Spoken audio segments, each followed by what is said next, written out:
Hoje eu quero falar sobre um tema extremamente polêmico que geram grandes discussões na nossa internet afora e até mesmo entre colegas médicos, porque não existe uma posição do que é o certo do que é o errado. Então a gente vai desmistificar uma coisa importantíssima hoje sobre vias de reposição hormonal. E aqui vai uma via muito clássica. Você já deve ter até ouvido falar que o implante hormonal é perigoso ou que ele serve apenas para estética. Mas o que será que a ciência realmente diz sobre isso? E hoje eu quero explicar de forma direta, técnica e sem tabus o que está por trás dessas vias de administração de terapia de reposição hormonal e por que sim, os implantes podem ser uma excelente escolha quando eles são bem indicados. Isso daqui vai mudar o jogo, até a forma com que você entende as vias de terapia de reposição hormonal. Então, presta muita atenção nesse vídeo. A terapia hormonal, na verdade, ela foi aprovada pelo FDA em 1942 para tratar sintomas de menopausa. Desde então a gente evoluiu muito e atualmente há mais ou menos 20 formulações diferentes sobre estrogênios isolados, combinações com progesterona, com progestinas, alguns moduladores personalizados. Agora, o grande equívoco ele começou lá em 2002 com um estudo chamado WHI. Esse estudo foi gasto um monte e ele envolveu mulheres que tinham uma média de 63 anos de idade, tratados com medroxiprogesterona, uma progestina sintética que você nunca produziu, que praticamente a gente não utiliza mais. E os estudos sugeriram que essa progestina aumentava o risco cardiovascular e de câncer de mama, e isso criou um medo absurdamente generalizado. Anos depois, reanálises de novos estudos mostraram o quê? Que o problema não era o hormônio, mas sim a forma e o momento de uso. Então, quando a gente inicia esses hormônios 10 anos da última menstruação, que é a menopausa, a terapia hormonal ela reduz mortalidade, protege o coração, fortalece ossos e preserva a cognição. Uma das queixas muito clássicas das mulheres da menopausa, que está sem memória, né? E hoje, o importante é que a gente tem várias formas de administrar os hormônios. Vamos falar sobre elas aqui? Via oral. Toma o remédio, passa pelo fígado e isso daí pode impactar no colesterol, na coagulação, aumentando riscos. Via transdérmica, que é adesiva ou gel. Isso daí evita o metabolismo de primeira passagem, não passa pelo fígado de forma direta. E isso daqui, para quem tem risco cardiovascular de trombose, é fantástico.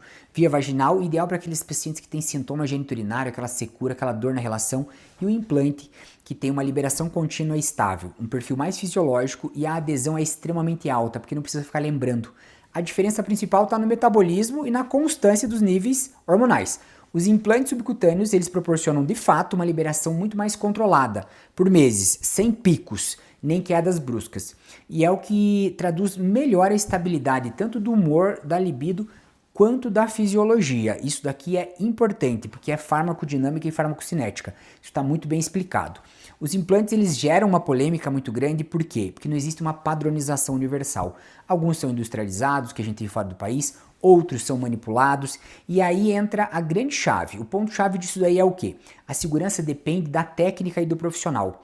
E eu sou muito a favor dos implantes, desde que o médico entenda de fisiologia e acompanhe o paciente, seja de forma laboratorial ou clínica, sempre respeitando princípios farmacocinéticos. E a crítica não deve ser contra o método, de fato, mas sim contra o uso indiscriminado, sem aquela avaliação individual e sem monitorização. E a gente sabe que isso existe muito, né?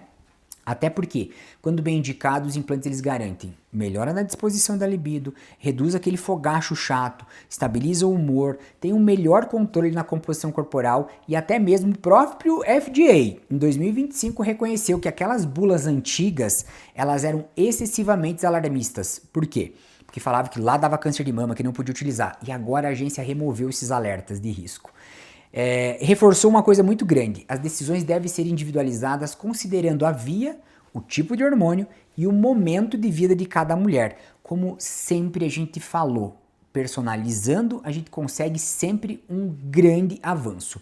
Não existe, na verdade, uma via ideal para todas as mulheres. Existe sim a via para cada mulher, de acordo com os objetivos e o histórico de vida de cada pessoa. E os implantes não são vilões, eles são de fato ferramentas modernas, eficazes e seguras quando muito bem utilizadas e utilizadas com critério. O que a gente precisa é menos preconceito e muito mais ciência. Até porque reposição hormonal não é luxo, é uma longevidade com qualidade. Eu sei que esse assunto aqui é super polêmico, mas eu preciso desmistificar e que seja desmistificado. Então, eu conto com você que está assistindo esse vídeo. Eu quero que você curta ele, por favor, e envia para as mulheres que também precisam saber dessa informação.